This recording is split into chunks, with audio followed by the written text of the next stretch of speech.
In reflection, the wave will move to the same medium in which it passes through. This is reflection.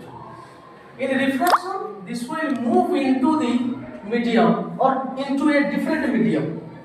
So here there may increase in the velocity or there may decrease in the velocity, depending on the density of the material present in the second medium.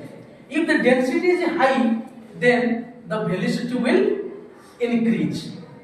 Remember the thing. If the density is high, then velocity will increase. Velocity will increase. If the density is low, then velocity will decrease.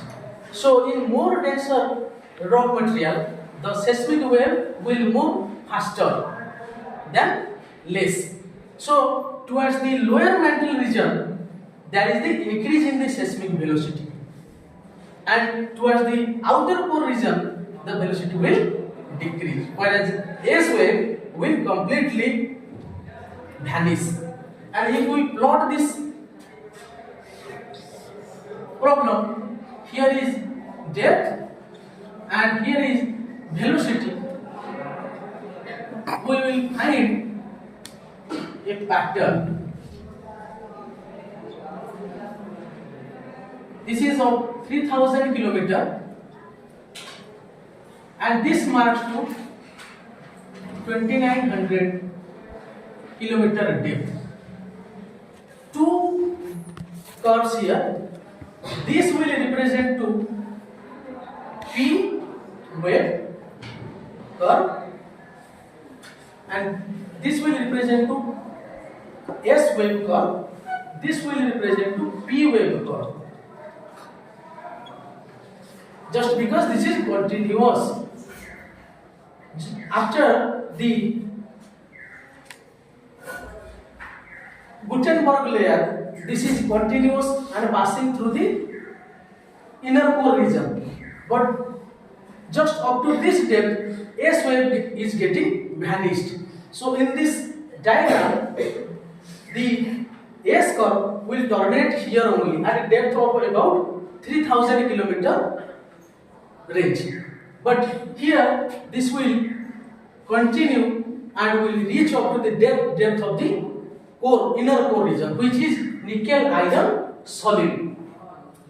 And the velocity reaches at about 13 km per second. 13 km per second, increasing from the outer liquid to inner solid core.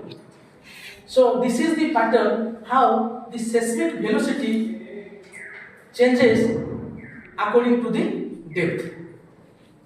So at crust, the velocity is different from the mantle, and in core, the velocity behavior is also different.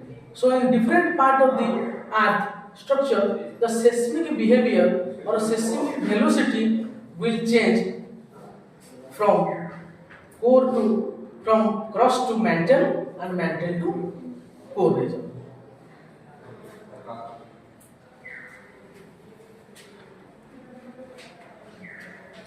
As we have discussed during earthquake problem or earthquake phenomena, there is the release of different seismic waves P, S, L and R.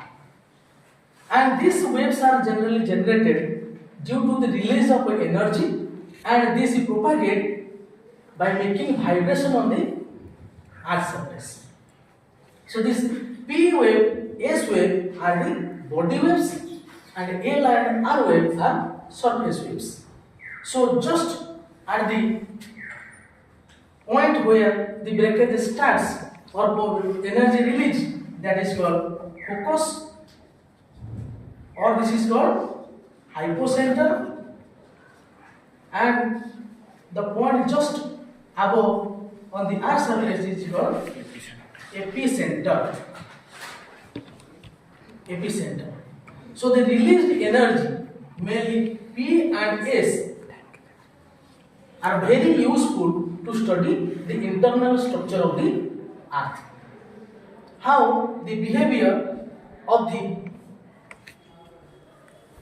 material consisting of the earth internal structure which is showing its response to the seismic wave. As we know, if we talk about the upper mantle, this is mainly consists of olivine, pyroxene and garnet. These are three minerals.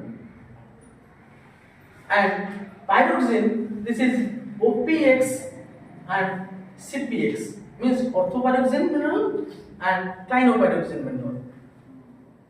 And when this is actually upper mantle composition, and then when we move down, there is a change of olivine to spinel structure. This will change to beta spinel.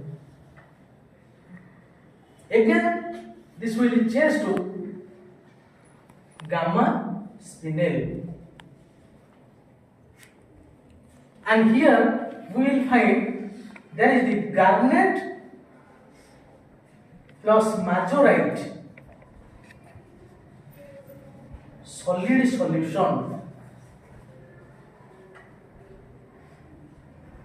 and again towards the lower mantle,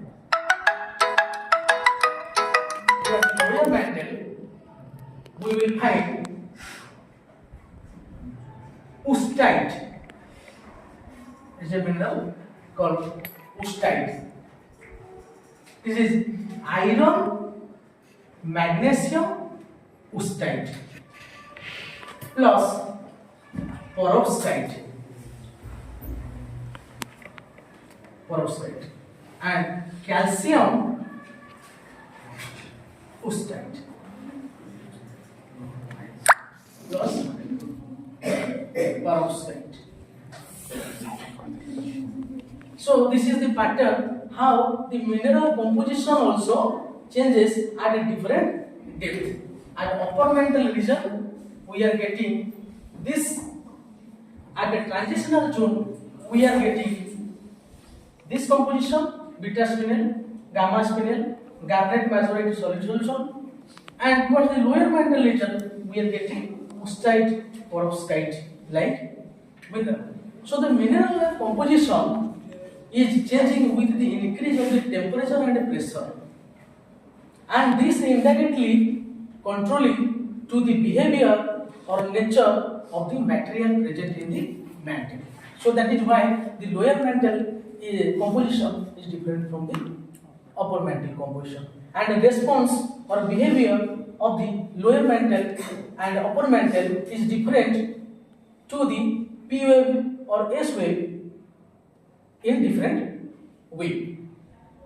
So this basically the mantle region is the storehouse of all type of energy that can release in the form of volcanism, that can be released in the form of earthquake, that can be released in the form of orogeny, etc. So mantle is the main controlling factor in the earth crust that is supposed to be the storehouse of the energy, but different endogenetic forces that control the earth structure, and also reason for many earth related problems like earthquake or volcanism, etc.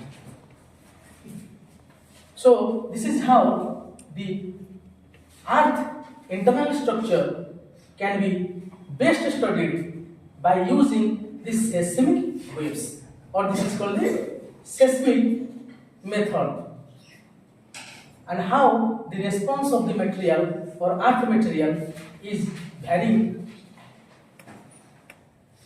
in response to the different behavior of the seismic waves.